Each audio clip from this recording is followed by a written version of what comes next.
Yves Bonnaire, vous dirigez le laboratoire de Verrières-le-Buisson, le seul laboratoire français. Diriez-vous que la lutte au dopage dans le monde équestre s'est accentuée ou ces dernières années ou est restée stable? Est-ce qu'il y a plus de dépistage? Voilà. Et hippique. Équestre ou hippique? Alors, commençons par hippique. Hippique, non. Je l'ai dit lors de la conférence, d'ailleurs il y a même Maud qui l'a dit également, il y a à peu près 30 000 prélèvements par an pour les courses, ce qui est considérable. Ce qui veut dire que la pression du prélèvement est très importante. Ce qui a pour effet, et c'est bien connu, de diminuer considérablement le taux de positivité, puisque le taux de positivité pour la France est d'environ, suivant les années, 0,2-0,3%, ce qui représente un nombre relativement faible. Et comme il a été dit aussi, c'est souvent des médications mal gérées. Très peu de vrais volontaires. Pour les sports équestres, c'est un petit peu différent.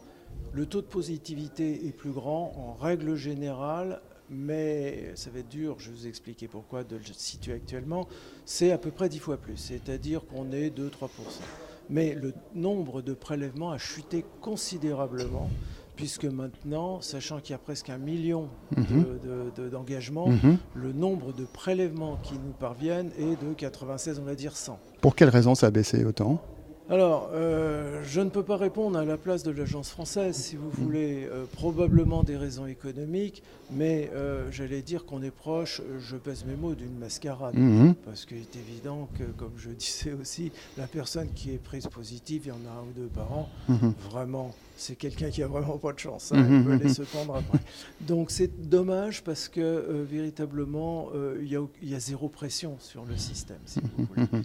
Et en revanche, pour les taux de positivité, comme on parlait de ça, on travaille pour beaucoup de pays étrangers. Et alors là, la situation parfois est très différente. Il n'y a pas du tout d'harmonie, il n'y a pas d'harmonisation entre d'un pays à l'autre. L'harmonisation, on parlait de l'harmonisation des laboratoires. Là, elle n'est pas en cause, mais c'est plutôt des autorités hippiques qui n'exercent pas la même pression du tout.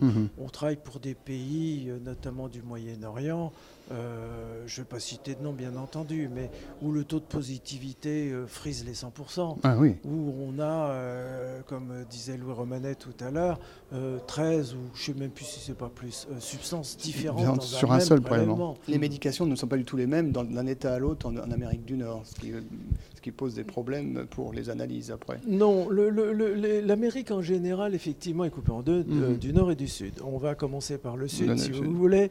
L'Amérique du Sud, pour le moment, est très mal dotée en laboratoire. Donc il y a assez peu de contrôle.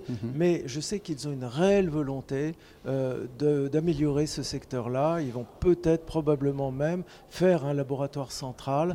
On va les aider d'ailleurs dans ce sens pour que ce soit mieux géré. Pour l'Amérique du Nord, c'est beaucoup plus compliqué. En ce sens qu'il y a beaucoup d'États aux États-Unis, chaque État ayant un peu sa particularité avec des médications autorisées ou non autorisées, des seuils différents. J'allais dire, c'est un petit peu la jungle, pas celle de Calais, mais de l'autre côté, de l'Atlantique. Donc là, c'est vraiment très compliqué. Et votre laboratoire analyse aussi des prélèvements devenant de l'étranger, vous disiez. Donc beaucoup, on travaille pour, je ne sais plus, à peu près 50 pays différents à travers le monde.